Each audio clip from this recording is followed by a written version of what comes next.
परवरदिगारे बहरों परवरदिगारे बहरों आऊज़ु बिल्लाहि मिनश शैतानिर रजीम बिस्मिल्लाहिर रहमानिर रहीम इन्नल्लाह व मलाइकतहु युसल्लूना अलन नबी या अय्युहल्लज़ीना आमनू सल्लू अलैहि व सल्लिमू तस्लीमा अल्लाहुम्मा सल्लि अला सय्यिदिना व नबिय्यिना व शफीअना व मौलाना मुहम्मद व अला आले मुहम्मद व बारिक वसल्लिम। मोहतरम ख़वातीन हज़रात, अस्सलामु अलैकुम। क़याम सुबह के साथ एक बार फिर हाजिर मैं हूँ आपका मेज़बान अनीक अहमद। ख़वातीन हज़रात, जुमा और हफ्ता 2 दिन सवाल जवाब के लिए होते हैं क़याम सुबह में। आप और हम जानते हैं इन 2 दिनों में हम आपकी जानिब से आए हुए सवालात को यकजा रखते हैं और फिर अपने अहद के एक जय्यद मुफ्ती साहब की खिदमत में आपके और अपने सवालात पेश करते हैं ताकि वो हमें दें हमारे मसाइल का हल कुरान और सुन्नत की रोशनी में। अल्लाह ताला हमारे उलमा को सलामत रखे कि वो तशरीफ़ लाते हैं और हमें दीन से करीब कर देते हैं। हम अक्सर एक बात अर्ज़ करते हैं कि हमारे दीन के पास अनफुस व आफाक के हर मसले का हल मौजूद है, बस किसी अहले ज़िक्र की सोहबत में बैठने की ज़रूरत होती है। ख़वातीन हज़रात, आज के हमारे मुअज़्ज़ज़ मेहमान मोहतरम मुफ्ती इरशाद अहमद एजाज़ साहब। मुफ्ती इरशाद अहमद एजाज़ साहब हमारे मुल्क का एक जाना माना नाम, फ़ारिग़ तहसील दारुल उलूम कराची। एक निगाह रखते हैं आप आज के जदीद मसाइल पर भी, कदीम मसाइल के साथ साथ दुनिया भर में जो कॉन्फ्रेंसेस होती हैं वो आप अटेंड करते हैं और आज के मसाइल क्या हैं, क्या ख़यालात, क्या मसाइल चल रहे हैं। और दीन, हम अक्सर एक बात अर्ज़ ये करते हैं कि हमारा दीन कभी पुराना नहीं होता, कुरान करीम कभी पुराना नहीं होता, शरीयत कभी पुरानी नहीं होती हमारी। तो हम वक्त के साथ साथ चलता है हमारा दीन। कुछ सवालात, कुछ कन्फ्यूजन्स, कुछ इबहाम जहनों में पैदा हो जाते हैं, ख़ास तौर पर हमारे नौजवानों के। तो मोहतरम मुफ्ती साहब जो भी मेहमान होते हैं हमारे, वो उन तमाम सवालात के जवाबात कुरान और सुन्नत की रोशनी में अता फरमा देते हैं। कुछ सवालात हम रिकॉर्ड करते हैं, वीडियो क्वेश्चंस, पाकिस्तान के मुख्तलिफ शहरों में खड़े होकर। उन सवालात को भी हम मुफ्ती साहब की खिदमत में रखते हैं। आज के हमारे मुअज़्ज़ज़ मेहमान मोहतरम मुफ्ती इरशाद अहमद एजाज़ साहब। मुफ्ती साहब को खुश आमदीद कहते हुए प्रोग्राम का आगाज़ अल्लाह ताला के बाबरकत नाम से। आऊज़ु बिल्लाहि मिनश शैतानिर रजीम बिस्मिल्लाहिर रहमानिर रहीम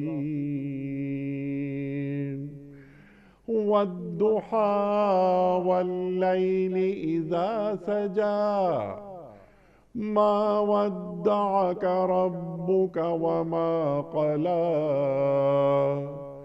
वलल आखिरतु खैरुल लक मिनल ऊला वलसौफ युअतीक रब्बुक फतरदा अलम यजिदक यतीमन फआवा ववजदक दाल्लन फहदा ववजदक आइलन फअगना फ़अम्मल यतीम फ़ला तक़हर वअम्मस्साइल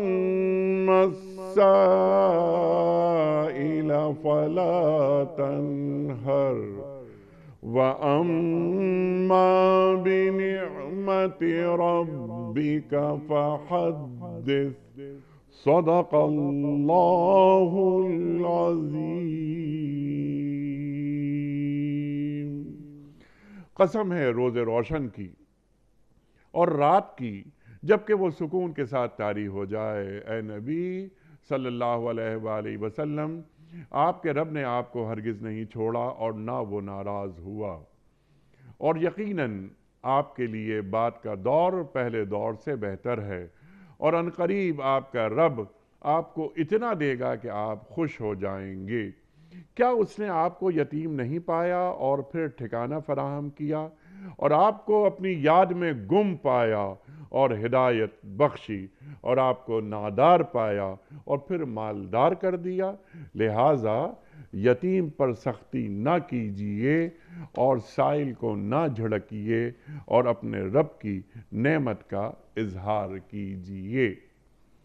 मोहतरम मुफ्ती इरशाद साहब की खिदमत में एक सवाल है, छोटा सा सवाल ये आया है। हर तरह के सवालात आते हैं हमारे प्रोग्राम में।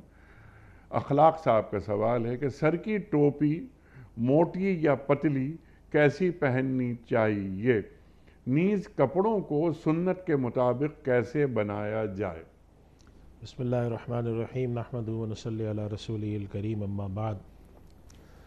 अनीक साहब, लिबास के बारे में दो तीन बातें मैं अर्ज़ कर देता हूँ, उसकी रोशनी में फिर इनके मसले का हल निकलेगा। जी। नबी करीम सल्लल्लाहु अलैहि वसल्लम ने लिबास के बारे में दो तीन हिदायत दी हैं।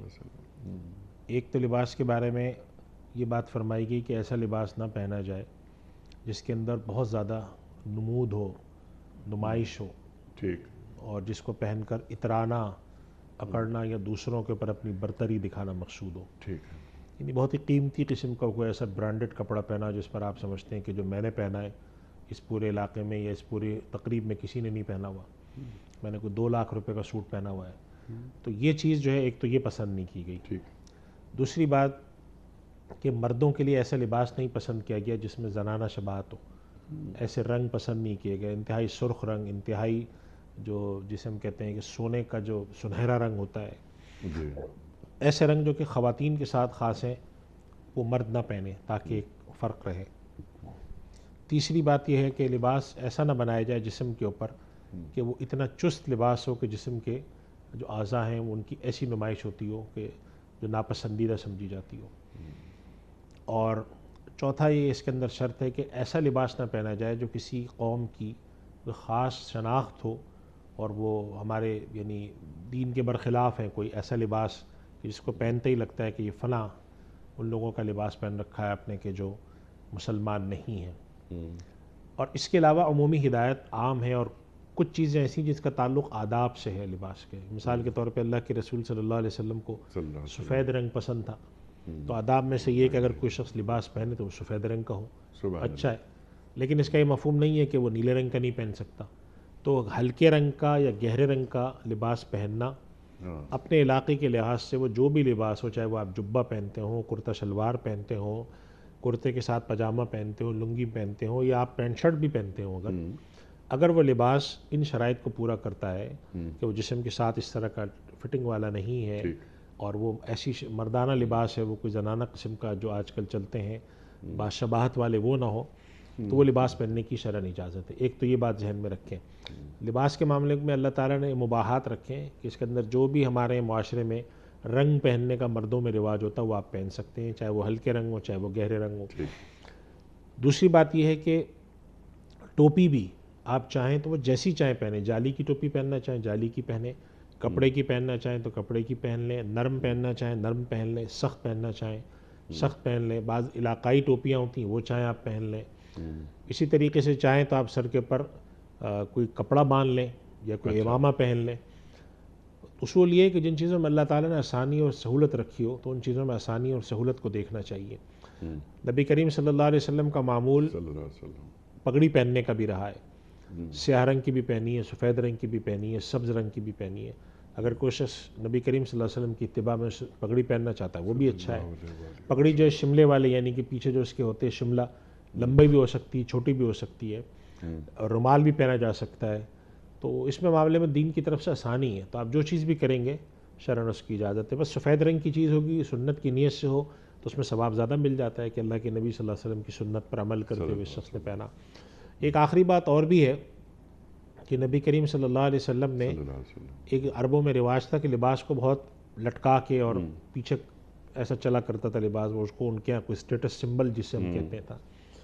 तो आप सल्लल्लाहु अलैहि वसल्लम ने मना फरमाया सल्लल्लाहु और इस वजह से हुक्म दिया कि पाँव के जो टखने हैं वो नज़र आने चाहिए, उसको छुपा कर और ऐसा लिबास पहनना कि नीचे तक घिसट के चलता हो, जी हाँ। इसको पसंद नहीं किया गया। इस वजह से हमारे यहाँ उलमा ने ये बात भी लिखी है कि जो ख़ास तौर पे आप लिबास पहनते हैं तो उसमें इस बात का एहतमाम करें कि उससे टखने न ढकें, टखने उसमें खुले रहें, चाहे आप कुर्ता पजामा पहनते हों, जुब्बा पहनते हों, पैंट शर्ट पहनते हों, इसका एहतमाम करें। तो इन आदाब का ख्याल रखते हुए अगर आप कोई चीज़ कोई लिबास पहनते हैं तो शरन उसकी गुंजाइश है और इजाज़त है। उसकी इजाज़त है, गुंजाइश है, क्लियर। ज़ुबैदा एहसान साहिबा का सवाल है आपकी खिदमत में। वो ये फरमाती हैं कि मैंने सुना है कि जब अल्लाह ताला ने दुआ मांगने की तौफीक दे दी तो इसका मतलब ये है कि दुआ कबूल हो गई। क्या ये बात दुरुस्त है? देखिए, बाज़ हज़रात ये बात लिखते हैं कि अगर अल्लाह सुब्हानहू व तआला किसी दुआ की तौफीक देता है जी, तो वो दुआ कबूल करता है। अलबत्ता इसके अंदर तफसील है कि वो दुआ आप किस चीज़ के लिए मांग रहे हैं। अच्छा, अगर वो दुआ आप आखरत के लिए मांग रहे हैं कि कोई शख्स अल्लाह से हिदायत की दुआ मांगता है, अपनी नजात की मांगता है, मग़फ़िरत की मांगता है, अपने दुनिया से जो लोग चले गए उनकी मग़फ़िरत की मांगता है, जी हाँ, तो ये दुआ कबूल होती है। और अगर कोई दुनिया की दुआ मांगता है जी, तो फिर उसमें अल्लाह सुब्हानहू व तआला का इख्तियार है कि वो उसके हक़ में वो दुआ कबूल फ़रमाएँ और वो नेमत उसको यहाँ दे दें या वो जो चीज़ मांग रहा है दे दें, या उस दुआ को कबूल ना फ़रमाएँ और मसलहत उसके हक़ में यही अच्छी हो कि वो दुआ कबूल ना हो और उसके बदले में अल्लाह सुब्हानहू व तआला उस दुआ को महफूज करके आखिरत में उसका बदला दें। ये रिवायत में आता है कि बाद रिवायत में आता है कि अगर एक शख्स क़यामत के दिन जब देखेगा कि जो दुआएं उसने मांगी थी और कबूल नहीं हुई और उसके बदले में यहाँ पर इतना अजर और सवाब मिल रहा है और उसके बदले में नेमतें मिल रही हैं, तो वो सोचेगा कि काश मेरी कोई दुआ कबूल ना हुई होती। अल्लाह अकबर। तो अगर आदाब की रियायत रखते हुए दुआ मांगी जाए, मैं आदाब की रियायत इसलिए भी कह रहा हूँ कि बाद दफ़ा लोग ऐसी दुआएं मांगते हैं जो आदाब के ख़िलाफ़ हैं। कोई ऐसी चीज़ अल्लाह से मांग ली और किसी चीज़ पर गैर ज़रूरी इसरार करके दुआ मांगते रहना, तो उसके बजाय इंसान बेहतरी की दुआ मांगे, आफ़ियत की मांगे और सलामती की मांगे। तो अब अगर कोई दुआ इंसान ऐसी मांगता है जो दुनिया के किसी चीज़ के लिए मांगी नहीं कबूल हुई, उसमें हमें तवक्को रखनी चाहिए कि ये दुआ अल्लाह ताला इसके बदले में हमें आखिरत में अजर अता फरमाएंगे। तो ये बाज़ हज़रात ने बात लिखी है कि अगर कोई शख्स को इबादत के बारे में भी लिखी है, अगर अल्लाह नमाज की तौफीक दे और इंसान आदाब की रियायत रखते हुए मिनहिसुल मजमू आदाब की रियायत रखते हुए पढ़े तो इस बात की निशानी होती है कि कोई अल्लाह ताला ही चाहते हैं कि इबादत करे, चाहते हैं कि दुआ मांगे। इस हद तक की बात ठीक है। बस जो मैंने तफसील अर्ज़ की उसको जहन में ज़रूर रखना चाहिए कि ऐसा ना हो कि एक आदमी ये कहे कि भाई मैं तो कब से दुआएं मांग रहा हूँ कबूल नहीं होती। ठीक, ये सब जो बाद दफ़ा लोग शुरू कर देते हैं कि मैं तो कब से दुआ मांग रहा हूँ कबूल नहीं हो रही, ये कि मैंने तो इतनी दुआएं मांगी हैं, फ़लाँ आदमी की कबूल हो जाती है मेरी नहीं होती, तो ये सब नहीं होना चाहिए। अल्लाह से इंसान मांगता रहे और उसको अगर मिल जाता है तो उस पर शुक्र करे और अगर नहीं मिलता तो वो अल्लाह की तरफ से उसको करीन मसलहत समझे और समझे कि शायद अल्लाह ताला मेरे हक़ में ये चीज़ बेहतर है, अल्लाह ने ये फ़ैसला फरमाया। ये बंदगी और अब्दियत है और अल्लाह को दुआ मांगना चूँकि पसंद है। कुरान करीम की आयत है कि जो लोग मुझसे दुआ मांगने से एराज़ करते हैं वो जहन्नम में जाएंगे। तो इसका मतलब है कि अल्लाह को दुआ मांगना पसंद है। दुआ अब्दियत की निशानी है, तो दुआ मांगना चाहिए। कबूल हो जाए तो ठीक है, नहीं हो तो भी आपके लिए ज़ख़ीरा आखिरत है। सुभान अल्लाह, सुभान अल्लाह। और किस दुआ को कब कबूल करना है ये अल्लाह ताला पे छोड़ दीजिए, लेकिन दुआ मांगना रोकना नहीं चाहिए। वक़ाला रब्बुकुम उदूनी अस्तजिब लकुम इन्नल लज़ीना यस्तकबिरूना अन इबादती सयदखुलूना जहन्नमा दाखिरीन। अल्लाहु अकबर। कैसे, इस पर भी सवालात बहुत सारे आते हैं। एक सवाल छोटा सा रखता हूँ आपकी खिदमत में आपसे सीखने के लिए। अल्लाह फरमा रहा है ना कि वक़ाला रब्बुकुम उदूनी अस्तजिब लकुम, तुम मुझसे दुआ मांगो मैं उसे कबूल करूँगा, कबूल करता हूँ मैं। तो बाज़ लोग ये सवाल करते हैं हम दुआएं मांगते हैं जो आप फरमा रहे थे वो कबूल ही नहीं होती, वो हमारे ज़ख़ीरे आखिरत में हो जाती हैं। जी बिल्कुल, बाज़ रिवायत में आता है कि ज़ख़ीरे आखिरत में जाती हैं। बाद दफ़ा इंसान एक चीज़ की दुआ मांगता है खुसूसन दुनिया के लिए जी, जो उसके नसीब में नहीं है। जी, किसी ने औलाद के लिए मांगी, किसी ने घर के लिए मांगी, किसी ने कारोबार के लिए, किसी ने वसअत रिज़्क़ के लिए, जी, किसी ने कुछ नहीं कबूल हुई।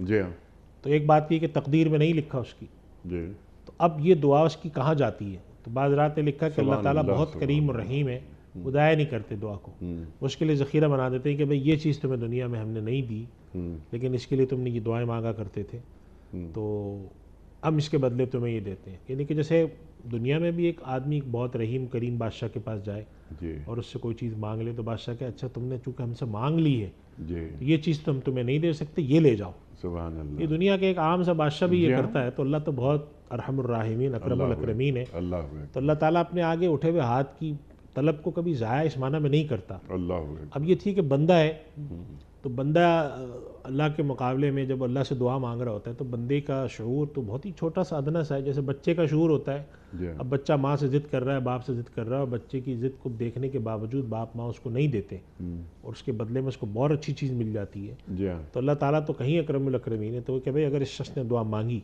जी। और इसके नसीब में ये चीज़ नहीं थी तो कोई बात नहीं है, वो दुआ इसकी ज़ाया नहीं गई, वो हम उसको इसके बदले में आखिरत में अता फरमाएंगे। सुभान अल्लाह, क्योंकि उसने दुआ मांगने के साथ अपनी हाजत तो पूरी करने की कोशिश की, ठीक, लेकिन एक बहुत अहम काम उसने किया, अपनी इजहार अब्दियत की उसने, सुभान बंदगी का इजहार कि मांगा तो तुझसे ही जाता है।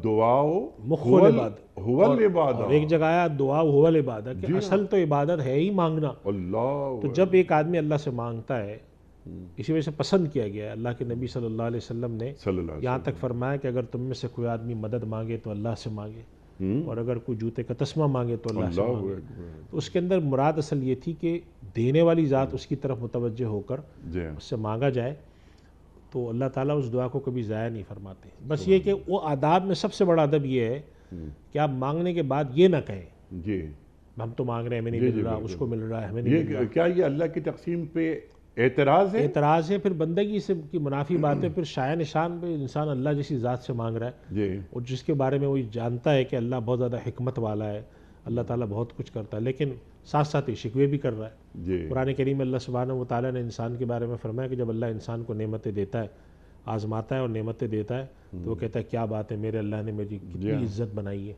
और जहाँ आजमाइश की कुछ चीज़ें ले ली, वो जाकर उसने एक हंगामा मचा दिया, देखो मेरे रब ने मुझे रुस्वा कर दिया है। अल्लाह हुए, तो वह अम्मा इज़ाम अबतराहु फ़क़दर अलैहि रिज़्क़हु फ़यक़ूलु रब्बी अहानन। तो ये कोई बात ही नहीं हुई कि जब अल्लाह ताला ने दूसरे रुख पे आजमाइश की तो आपने जाके एक शोर मचा दिया कि देखो सारे लोग ऐसे, मेरे ही साथ अल्लाह ने ये कर रखा है, अब मुझे जलील कर दिया है। तो आदमी कहती ये अल्लाह ताला फरमाते हैं कि ये क्या बात हुई, देते वक्त भी वही ज़ात थी, लेते वक्त भी वही ज़ात है। तो जब उसके पर ईमान है, उसके साथ अब्दियत का ताल्लुक़ है, तो अपनी मुश्किल और तकलीफ़ में मांगते रहो उससे, ठीक, लेकिन अदब के मुनाफी कोई बात ना करो। अल्लाह अकबर, इसलिए कि अल्लाह, ये हमारी तुम्हारे अहलियत नहीं है कि अहलियत हम नहीं अदब है। के मुनाफी कोई बात कह दें। और अब्दियत के मुनाफी भी है। जी हाँ, अच्छा मुफ्ती साहब, क्या ऐसा भी है कि अल्लाह ताला कोई बड़ा मर्तबा देना चाहता है और बंदे के आमाल या उसकी अहलियत में कुछ कमी वाक़ई हो चुकी होती है, तो चंद आजमाइशों में डाल कर अल्लाह उन आजमाइशों से निकाल कर उस मर्तबे पे उसे पहुंचा देता है? जी बिल्कुल है। बाद रिवायत में जैसे आता है कि अल्लाह के नबी सल्लल्लाहु अलैहि वसल्लम का इरशाद है कि मोमिन को जब तकलीफ़ पहुंचती है तो उस पर अजर है। हत्ता की रिवायत में आता है कांटा भी चुभता है जी, तो उसके बदले में उसके ऊपर अजर होता है। अल्लाह अकबर, तो इसकी रोशनी में और बहुत सारी रिवायत की रोशनी में उलमा ने लिखा है कि बसा औक़ात अल्लाह ताला बंदे को किसी आजमाइश में डालकर, चाहे वो जिस्मानी हो, माली हो, किसी भी रुख पर हो, उसको एक मर्तबा अता फरमाते हैं। उस मर्तबा अता फरमाने के लिए उस आजमाइश में से निकाला जाता है उसको। चुनांचा अल्लामा इब्न तैमिया ने लिखा है कि बाज़ मरातिब इंसान के ऐसे हैं जो उसको औलाद या करीबी ताल्लुक़ वाले लोगों की आजमाइश के बगैर मिलते भी नहीं हैं।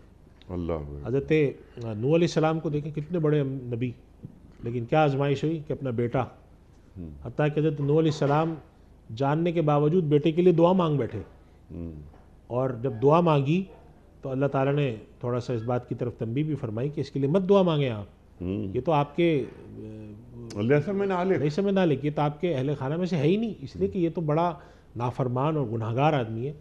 हज़रत नूह अलैहिस्सलाम जैसी जलीलुल क़द्र हस्ती जिनके बारे में अल्लाह ताला फरमाते हैं इन्नहु कान अब्दन शकूरा, अल्लाह अकबर, हमारा बड़ा शुक्रगुजार बंदा था। तो उस रुख पर आजमाइश हुई, औलाद के रुख पर, बाज़ अंबिया के अज़वाज के रुख पर आजमाइश हुई।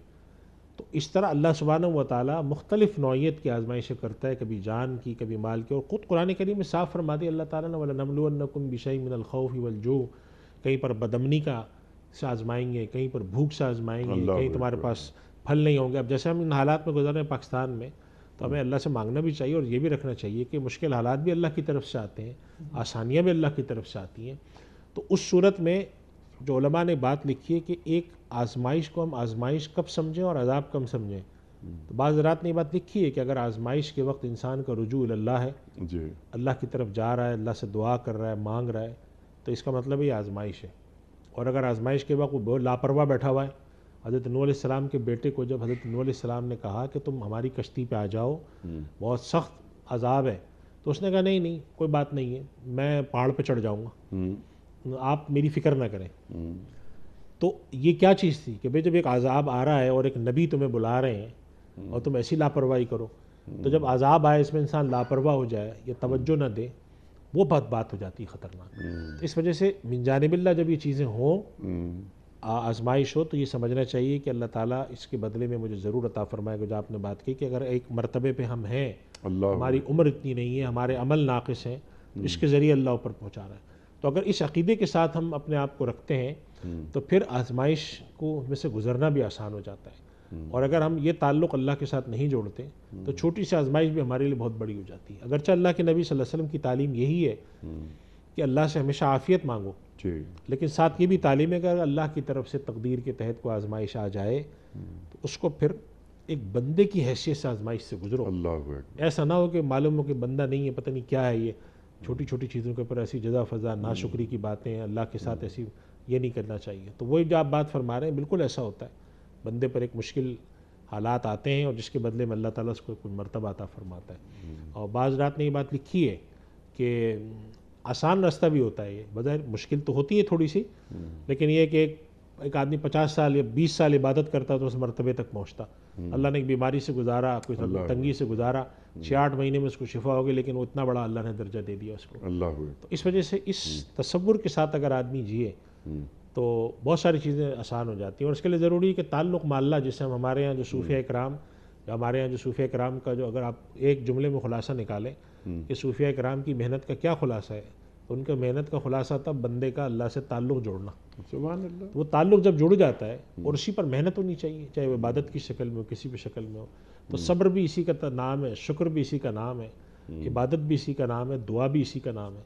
तो अगर ये कैफियत पैदा हो जाती है तो इसका मतलब ये है कि अल्लाह की तरफ से इनाम है, सुभान और अल्लाह। अगर ये कैफियत नहीं है तो फिर अल्लाह की तरफ से आजमाइश है। सुभान अल्लाह। अल्लाह से ताल्लुक़ को जोड़ना। अब देखना यह है, हर शख्स के लिए ज़रूरी है कि वो ये चेक करे कि मेरा अल्लाह से जो ताल्लुक़ है वो कमज़ोर है या मज़बूत।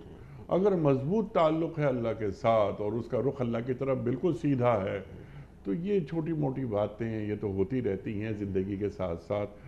और हमारा दीन तो कैसी कैसी खुशखबरियाँ हमें ये देता है, जिस तरह आपने फरमाया कि एक कांटा भी उसे चुभता है तो उसका अजर अल्लाह दे देता है।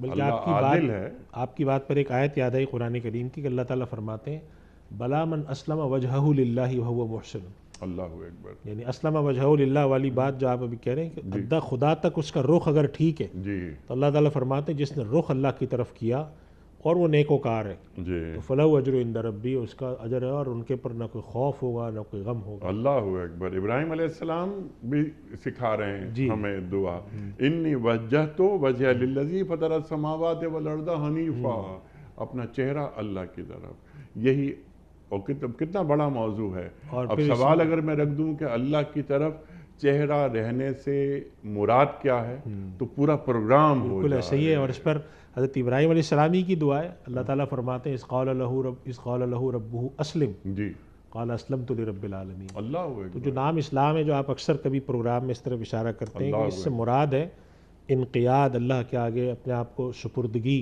जी उसके आगे झुक जाना, जी, टोटल सबमिशन। सबमिशन। तो और वो फिर कैफियत इब्राहिम अलैहिस्सलाम ही फरमा रहे हैं कि इन्ना सलाती व नुसुकी व महयाया व ममाती लिल्लाहि रब्बिल आलमीन। और अल्लाह ने कुरान करीम में रख दिया ताकि क़यामत तक पढ़ी जाती रहे ये आयत कि मेरी मेरी मेरी नमाजें, मेरी कुर्बानियाँ, मेरी ज़िंदगी, मेरी मौत सब अल्लाह रब्बुल आलमीन के लिए। अब बाकी क्या बचा? बाकी कुछ नहीं। बाकी क्या बचा? अल्लाहु अकबर, अल्लाहु अकबर। रफ़िया साहिबा का सवाल है कि अदालत से खुला हो जाने के बाद क्या मियाँ बीवी दोबारा निकाह कर सकते हैं या हलाले की ज़रूरत है? देखिए, अदालत से जो खुला होती है, अगर वो उन शराइत के मुताबिक हो जाए और उसके अंदर वो खुलानामा जो अदालत की तरफ से डिग्री जो चीज़ जारी हुई है, उसके अंदर अगर उन्होंने 3 तलाक़ के अल्फाज इस्तेमाल नहीं किए हैं, अदालत ने या तो पार्टी हाजिर शौहर हाजिर ही नहीं हुआ, उसके ख़िलाफ़ ऐसी फ़ैसला दे दिया और उसके अंदर जज ने मिसाल के तौर पे सेपरेशन या कैंसिलेशन ऑफ मैरिज का फ़ैसला दिया है, या उन्होंने कह दिया है कि मैं इनको बाय वे ऑफ खुला इनको अलग कर रहा हूँ और वो शराइत पूरी हो गई और वो खुला हो गई, तो खुला एक तलाक़ बाइन समझी जाती है। एक तलाक़ बाइन का मतलब ये है कि अब मियाँ बीवी का रिश्ता ख़त्म हो जाता है और अब अगर ये दोबारा चाहें तो दोबारा असर नौ निकाह होगा और महर रख के दोबारा रिश्ता निकाह हो सकता है इनका। अच्छा। लेकिन अगर उसके अंदर उन्होंने, चूँकि ऐसे मैंने देखे हैं बाज़ के, उसके अंदर बज़ाहिर तो वो खुला है लेकिन उसके अंदर उन्होंने तलाक़ के अल्फाज भी लिखे हुए हैं, सेपरेशन का भी लिखा हुआ है, कैंसिलेशन को डिपेंड करता है, इस बात पर मुनहसर है कि उस चीज़ को ड्राफ्ट करने वाला कौन था, क्या था। तो इस वजह से, लेकिन उमूमी हालात में उलमा ने लिखा है कि अगर एक आदमी ये कहता है, अपनी बीवी कहती है मुझे आप खुला दें और शौहर कहता है मैंने तुम्हें खुला दे दी, तो फिर ये एक तलाक़ बाइन है।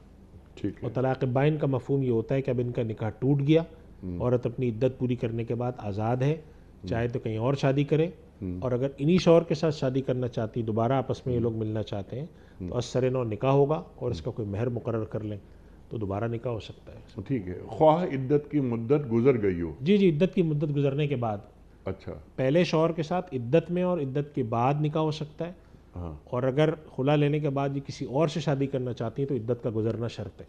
ठीक है। अगर इद्दत गुजर जाती है हाँ। तो उसके बाद ये किसी और से भी शादी कर सकती हैं और अच्छा। पहले शौहर से भी, लेकिन पहले शौहर का रुजू वाली कैफियत नहीं होगी, वो कह दे कि अब मैं तुम्हें बतौर बीवी दोबारा रखने को राज़ी हूँ, बल्कि उनको असर नौ निकाह और एक महर रखना होगा। ठीक है। तो ये खुला याफ्ता हैं, अगर किसी और से शादी करना चाहती हैं तो ये वो 3 महीने इंतज़ार करना जी, होगा? इद्दत गुजारने के बाद करेंगी ये पूरे। हाँ, 3 महीने। 3। हाँ, अच्छा। बाज़ अफराद ये कहते हैं, ये जो एक सोशल मीडिया वगैरह, एक तो ये अजीब अजीब मसाइल आ जाते हैं ना कि बहुत से अफराद नहीं जानते लेकिन वो बयान कर देते हैं कि खुला याफ्ता औरत की इद्दत 3 महीने नहीं, सिर्फ 1 महीना हो। नहीं, हमारे यहाँ इस पर राय यही है कि तलाक याफ्ता और खुला याफ्ता इन दोनों की एक ही इद्दत है। एक ही इद्दत है। वो 3 महीने हो या वो जो 3 उसका मुद्दत है उसकी, और जिनके शौहर का इंतकाल हो जाए, यानी कि जिसे हम कहते हैं कि इद्दत वफ़ात में अगर कोई वो है, 4 महीने वो 10 4 दिन। महीने 10 दिन है। बिल्कुल ठीक है, क्लियर हो गई बात। ये इकबाल खान साहब, मैंने अपने घर का एक फ्लोर अपने पैसों से बनाया है, वालिद साहब का इंतकाल हुआ तो मैंने ये कहा कि ये फ्लोर तो मेरे पैसों से बना है, ये मुझे दे दो और बाकी मकान विरासत में तकसीम कर लो, मगर मेरे बहन भाई इसको नहीं मान रहे, क्या मैं गलती पर हूँ? अनिक साहब, मैं इस पर थोड़ा सा आपकी इजाज़त तो थोड़ी इरशाद। 2-3 बातें मैं अर्ज़ करूँ। इरशाद, देखें, ये इरशाद। हमारे यहाँ का एक बड़ा मैं कहूँगा कि अफसोसनाक मरहला है, मसला है। हमारे यहाँ होता ये है कि अगर कोई एक भाई हैं जिनके पास पैसे हैं और वो वालिद की जायदाद के अंदर कोई काम कराते हैं, तो शर्मा हुजूरी में ये बात ना वालिद साहब पूछते हैं ना बेटा बोलता है कि ये जो मैं ख़र्चा कर रहा हूँ ये मेरा है या नहीं है। ठीक। अब जब वालिद का इंतकाल होता है तो ख़ानदान में झगड़ा खड़ा हो जाता है। अब इनके भाइयों का मौक़िफ़ अगर आप सुनेंगे तो वो ये कहेंगे भाई कि हमें तो वालिद साहब ने हमेशा यही कहा, या ख़ानदान में ये बात चलती रही कि बेटे ने बाप की खिदमत के तौर पे बनाकर बाप को ही दिया है, लिहाजा जब बाप की चीज़ है तो विरासत में तकसीम होगा। हाँ। और ये कहेंगे कि नहीं मैंने तो नहीं दिया था, मैं तो इसके पैसे लेना चाहता था। अब अगर आप जाके इनसे पूछें कि जी आपके पास इसका क्या सबूत है कि आपने वालिद की खिदमत में तोहफ़ा दिया था, वालिद की खिदमत के तौर पे दिया था, या आप ये चाहते थे कि मैं चूँकि घर में पैसा लगा रहा हूँ तो जितने बकदर मैं पैसा लगा रहा हूँ उसके बकदर घर के अंदर मेरा हिस्सा है, जब विरासत की तकसीम होगी तो इस हिस्से को मिन्हा करके बकिया में मेरा हिस्सा भी होगा और ये तो है ही मेरा। तो ये तफसील कहीं लिखी हुई है, कुछ तय हुआ था, आम तौर पे हमारे यहाँ ये तफसील तय नहीं होती। तो अब ऐसा मसला जब आता है तो इसमें करना क्या चाहिए? तो मैं ये अर्ज़ करूँगा कि जिनके दूसरे भाई हैं, बहन भाई, वो इस चीज़ को अगर जानते हैं कि इनके भाई ने पैसा लगाया और वो सिर्फ एक कानूनी लिखत पढ़त ना होने की वजह से इस बात का इनकार करते हैं तो ये मुनासिब नहीं है। अच्छा। इसलिए कि ये बात अगर कोई जानता है कि मेरे भाई ने पैसा लगाया और घर बनाना कोई आसान नहीं है, 40-50 लाख 60 लाख अगर उन्होंने लगाए, तो अब उनका हक़ बनता है कि वो इसके अगर मुतालबा करते हैं तो इनके बहन भाई इनके मुतालबे को तस्लीम करें। और इन भाई को भी चाहिए अब कि चूँकि बातें शुरू से वाज़ेह नहीं थी तो 100% पैसे के बजाय कोई बीच की इकरार निकालें और बहन भाई हैं आपस में बैठें, कोई आपस में लेन देन करके इस मसले को हल करें, जिसे हम कहते हैं सेटलमेंट के, सुलह करें। और एक तहरीर बना लें कि जी हमारे घर, फ़र्ज़ करें कि वालिद के इंतकाल के बाद हमारे घर की जायदाद की 3 करोड़ रुपए कीमत है और हमारा ख्याल है कि हमारे भाई का इस घर के अंदर हिस्सा ज़्यादा है। अगर हर भाई के हिस्से में 40 लाख आ रहे हैं तो हम हमारे भाई के हिस्से में 70 लाख आएंगे, 30 लाख हम उनको इजाफी देंगे, बाकी सबके 40-40 लाख आएंगे। इसलिए कि इन्होंने आज इस घर की अगर वैल्यू बढ़ी है तो उसके अंदर इन भाई की कंस्ट्रक्शन की वजह से इजाफा हुआ है। इस तरह का कोई एक आपस में बैठ के तय कर लें। अगर कुछ बड़े, जिन भाई ने घर बनाने में खर्चा किया था उनको कुछ कम पैसे मिले तो वो ज़ाहिर है पैसे इनके बहन भाइयों को चले गए। और इनके बहन भाइयों को भी समझना चाहिए कि अगर भाई ने एक चीज़ बनाई थी जिससे आज हमारे घर की कीमत बढ़ी है, तो अगर हम अपनी जेब से कुछ उनको दे रहे हैं तो वो भी तो हमारे भाई हैं। अल्लाह सुब्हानहू व तआला ने कुरान करीम में फरमाया, इन्नल्लाह यअमुरु बिल अदली वल इहसानी व ईताई ज़िल कुर्बा। अल्लाह ताला अदल का, एहसान का तुम्हें हुक्म देता है और इस बात का हुक्म देता है कि क़राबतदारों को दिया करो। तो आपस में सुलह सफाई करके इस मसले को हल करना चाहिए। ऐसे मसाइल के बारे में मैं अर्ज़ करूँ, निक साहब ही आए दिन हमारे पास आते हैं, कानूनी तौर पे इन पे लड़ाइयाँ चलती हैं, कई साल, और ख़ानदान में दूरियाँ पैदा होती हैं। ये सब करने की ज़रूरत नहीं, आपस में बैठें और इस मसले को हल करें और ये सोच कर बैठें कि हम इसको हल करेंगे।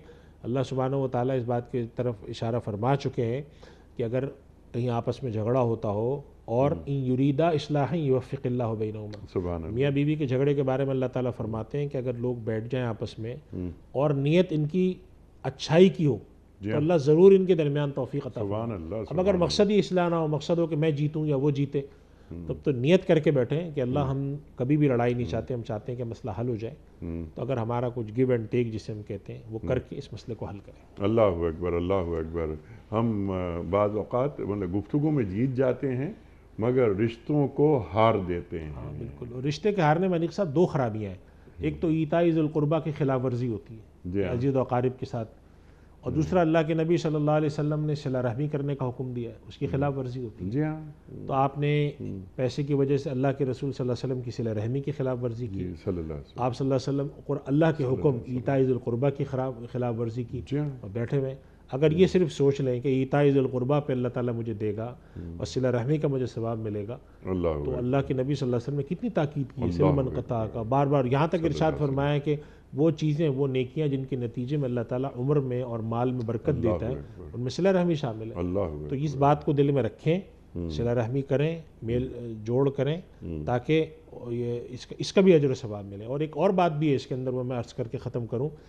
अल्लाह के नबी सल्लल्लाहु अलैहि वसल्लम की बाद रिवायत से मालूम होता है कि अगर एक आदमी हक़ पर होते हुए अपने हक़ को छोड़ता है तो उसके लिए भी बशारत है। तो ये दोनों सोचें कि भाई चलो मेरा हक़ बनता था, मैंने छोड़ दिया, तो ईताई ज़ुल कुर्बा पे भी अमल हो गया, सिला रहमी पे भी अमल हो गया और अपना हक़ छोड़ने के नतीजे में मुझे ये भी मिला।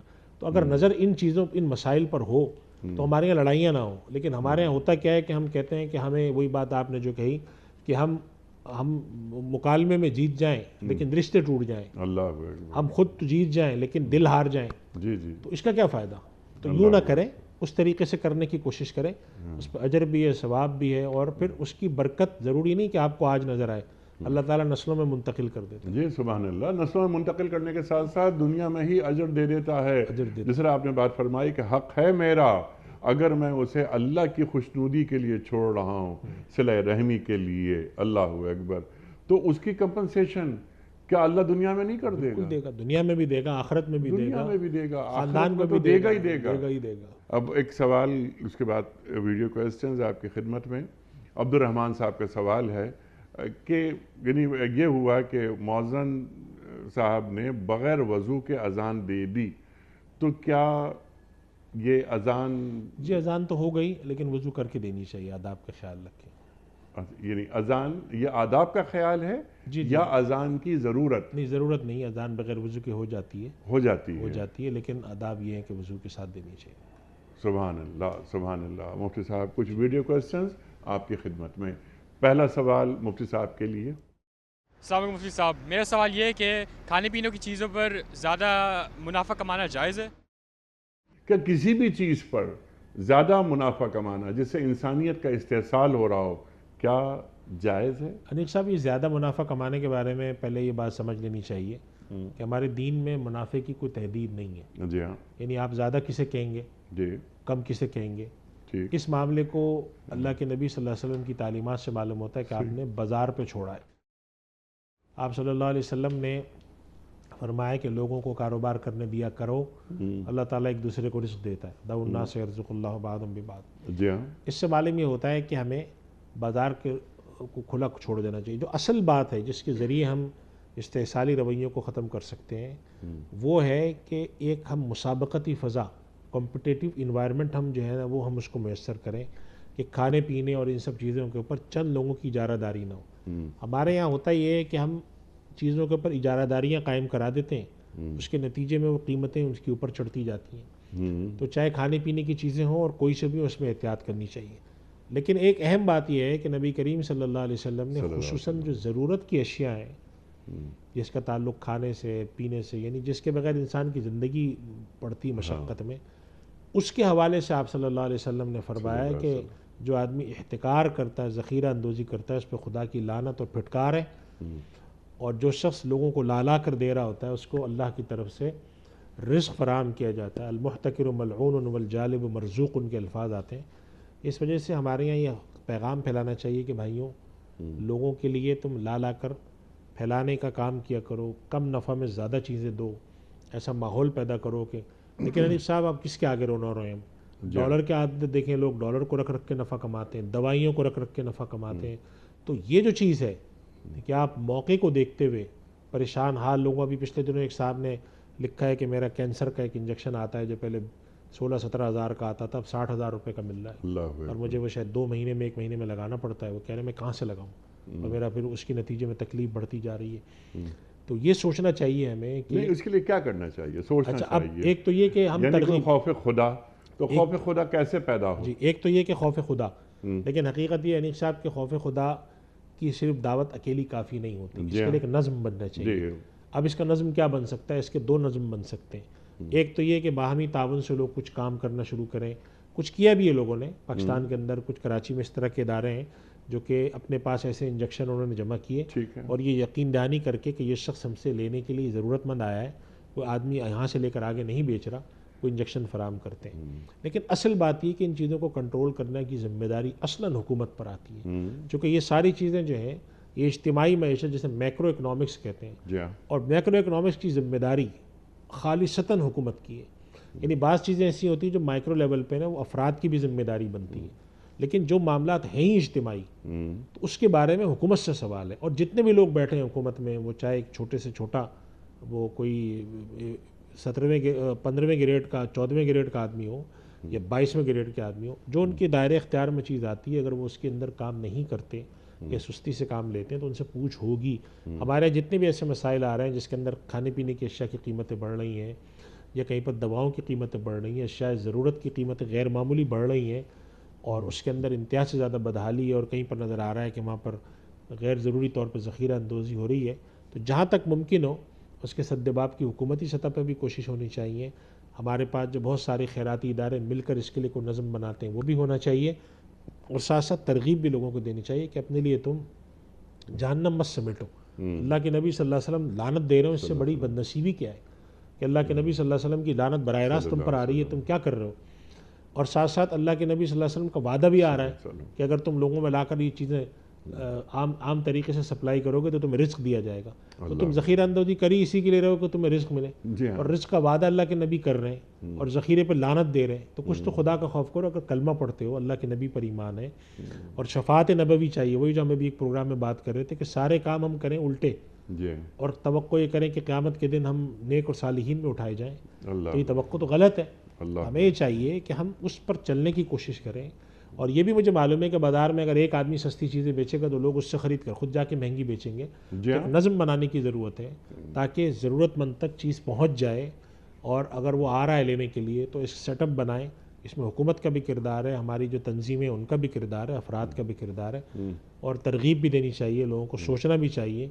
एक आदमी नमाज़ पढ़ रहा, ज़ख़ीरा अंदोज़ है, किस मुँह से अल्लाह से दुआ मांग रहा है, किस मुँह से तवक्को करता है कि अल्लाह के नबी सल्लल्लाहु अलैहि वसल्लम मेरी शफ़ात करेंगे, जबकि आप सल्लल्लाहु अलैहि वसल्लम के फरमान के मुताबिक वो शख्स अल्लाह के नज़र में मलून है, फिटकार इस पर पड़ती है। तो ये खुद सोचना चाहिए ना कि हम अपने आप को इस काबिल तो बनाएं। अल्लाह के नबी सल्लल्लाहु अलैहि वसल्लम से एक साहबी ने आकर अर्ज़ किया, रसूलुल्लाह मैं चाहता हूँ कि आपकी मुझे क़यामत के दिन मईयत नसीब हो, मैं आपके साथ रहूँ। तो आप सल्लल्लाहु अलैहि वसल्लम ने फरमाया कि तुम मेरी मदद कसरत सुजूद के ज़रिए करो। अल्लाह अकबर। हालांकि आप सल्लल्लाहु अलैहि वसल्लम फरमा सकते थे कि बस मैंने कह दिया तुम हो, लेकिन आप सल्लल्लाहु अलैहि वसल्लम तरगीब ये दी कि एक चीज़ तुम चाह रहे हो कि मेरी तुम्हें क़यामत के दिन मेरा साथ मिले तुम्हें, तो कुछ करो भी उसके लिए। अच्छा, मज़े की बात यह है, बल्कि मज़े की नहीं अफसोसनाक बात यह है कि जो एहतिकार ज़ख़ीरा अंदोज़ी जो आपने बात फरमाई, चीज़ों को रोक लेना, कार्टेल बना देना वगैरह वगैरह, लंबी चौड़ी चक्कर चलते हैं यहाँ पर। शुगर को रोक लेना, राइस को रोक लेना, वीट को रोक लेना वगैरह, इस्तेसाल करना इंसान का। बहुत सारे अफराद मुफ्ती साहब ऐसे भी देखे हैं हमने कि जो सजदे भी बहुत करते हैं, उनकी नमाज भी कभी नहीं छूटती, लेकिन ये क्या है? अच्छा, अब सवाल मैं आपकी खिदमत में रख रहा हूँ। एक चीज़ है जो, यानी आप उस्ताद हैं हमारे, एक है अखलाकी इस्लाम, एक है कानूनी इस्लाम। वो कानूनी इस्लाम वगैरह, डंडा, हुकूमत, रियासत वगैरह वगैरह, मोमिन की तन्हाई भी पाकीज़ा होती है। तो ये कैसे मुमकिन है कि अल खल्क़ु अयालुल्लाह, तमाम मखलूक अल्लाह का कुनबा है। इंसान, और यहाँ मखलूक इंसानियत की बात हो रही है, सिर्फ मुसलमानों की बात नहीं हो रही, बल्कि जानवरों की भी बात है। इसमें मखलूक़ात तमाम, जानवर का भी ख्याल। क्या अच्छी बात आपने कही। अल्लाह हमसे ये चाहता है कि हम जानवरों का भी ख्याल रखें, हम इंसानों तक का ख्याल नहीं रख रहे।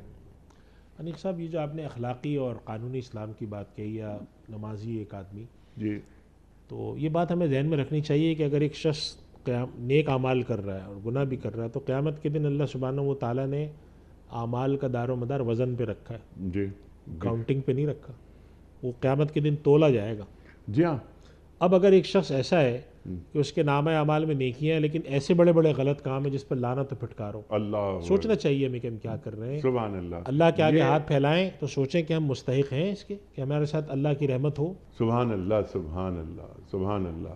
अल्लाह ताला का इस्तेज़ार रहे कि मैं अल्लाह के साथ ज़िंदगी गुजारना चाहता हूँ, मैं अल्लाह को अल्लाह से मांगना चाहता हूँ। मैं इसमें एक बात अनीक साहब, आपकी इजाज़त से एक बात और भी मैं अर्ज़ इरशाद, करूँ। इरशाद।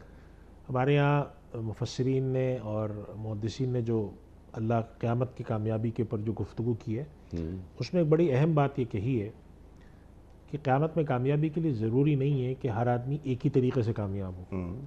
और ये बात कहाँ कही है कि जैसे कुरान करीम में अल्लाह ताला ने फरमाया कि मन युति अल्लाह फ़ौलाइक मअल लज़ीना अनअम अल्लाहु अलैहिम मिनन नबिय्यीन वस्सिद्दीक़ीन, जो अल्लाह और उसके रसूल की इताअत करता है। इसी तरह अल्लाह के नबी सल्लल्लाहु अलैहि वसल्लम फरमाते हैं कि जो सच्चा ताजिर है वो अंबिया और सिद्दीकीन के साथ है। अगर एक आदमी कुरान करीम का मुफस्सिर नहीं है, मुहद्दिस नहीं है, तो क्या वो जन्नत में आला दर्जा अंबिया का साथ हासिल नहीं कर सकता? बिल्कुल कर सकता है। ताजिर जैसे ताजिर कर सकता है, जी, एक हुक्मरान कर सकता ये है, आदिल हुक्मरान कर सकता है। अल्लाह, तो खास साए में, ख़ास साए में। तो ये बात हमें जहन में रखनी चाहिए कि एक आदमी ये ताजिर होने की हैसियत से फ़ैसला करे कि मैं अगर लोगों के लिए अपनी ज़ात को नाफे बना दूँ, अल्लाह अकबर, शायद मैं सिर्फ फ़र्ज़ नमाज अदा करता हूँ, शायद मैं हर साल उम्रा हज पे नहीं जा सकता हूँ, लेकिन ये मैंने जो खल्क़ के साथ खैरुन्नास मन यनफ़उन नास पे अगर मैं अमल कर लेता हूँ और नबी करीम सल्लल्लाहु अलैहि वसल्लम की इस बशारत में आ जाता हूँ और अल्लाह ताला क़यामत के दिन मेरे हक़ में इसकी वजह से अच्छा फ़ैसला फरमाते हैं, तो ये ज़्यादा बेहतर है। ये बेहतर है कि मैं ज़ख़ीरा अंदोज़ियाँ करूँ और आखिरी अशरा जो है वो जाकर मैं हरमैन शरीफैन में गुजारूँ। तो अजीब हमारे यहाँ दीन तफ़हीम दीन बदल गई है। तो ये चीज़ सोचनी चाहिए कि भाई शायद मैं खिदमत खल्क़ से अल्लाह के पास पहुँच जाऊँ, और इसकी दलील हदीस में मौजूद है। जी हाँ। बादशाह के बारे में फरमाया कि अर्श के साए के नीचे होगा आदिल बादशाह। सच्चे ताजिर के बारे में फरमाया गया कि वो सिद्दीकीन शुहदा के साथ होगा। तो इसका मतलब ये हुआ कि ये जो हमने जहन में सोच रखा है कि नहीं मैं ज़्यादा माल कमा के फिर मैं जाके कुछ नेक काम करूँगा तभी होगा, ये नहीं है।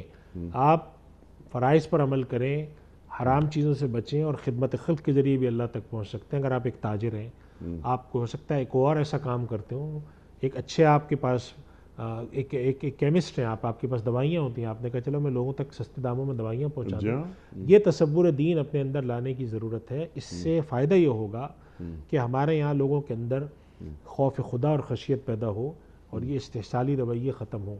ये बात आपकी बिल्कुल बजा है कि इस्तेहसाली रवैये हमेशा डंडों से नहीं ख़त्म होते। डंडा तो एक हद तक किरदार अदा करता। असल है कि आपके पास गलत काम करने का मौका है और आप गलत काम ना करें। खशियत खुदाबंदी की जिसे हम वजह खशियत खुदाबंदी कहते कि अल्लाह तेरी खुशनुदी चाहता हूँ मैं। हैं।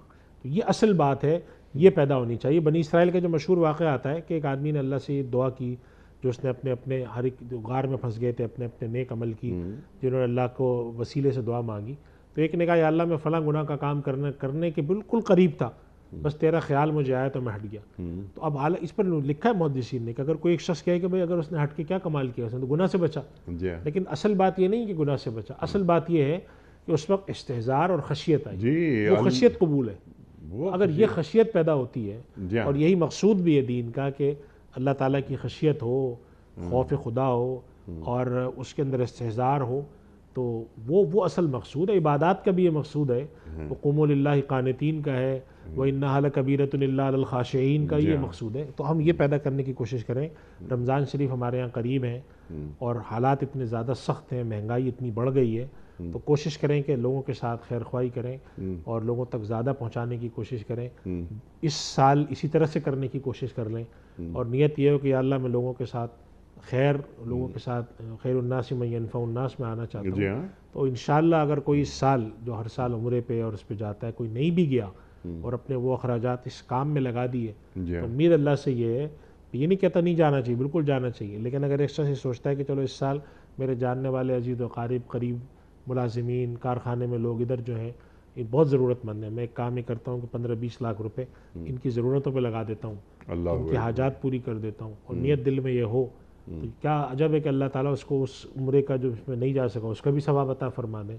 तो ये एक फ़िक्र हमें अंदर पैदा करने की ज़रूरत है। अल्हम्दुलिल्लाह हमारे ऐसे लोग हैं जिनके अंदर जी ये हाँ, फ़िक्र है, बहुत मज़ीद ज़रूरत है पैदा करने की इसकी। मज़ीद ज़रूरत है, ऐसे लोग पैदा हों और अल्लाह ताला से इन नेकियों का अजर मांगें और छुपा कर बताएं भी नहीं लोगों को। आसानियाँ खैरुन्नास मन यनफ़उन्नास, बेहतरीन इंसान वो है जो इंसानियत को फ़ायदा पहुँचाए।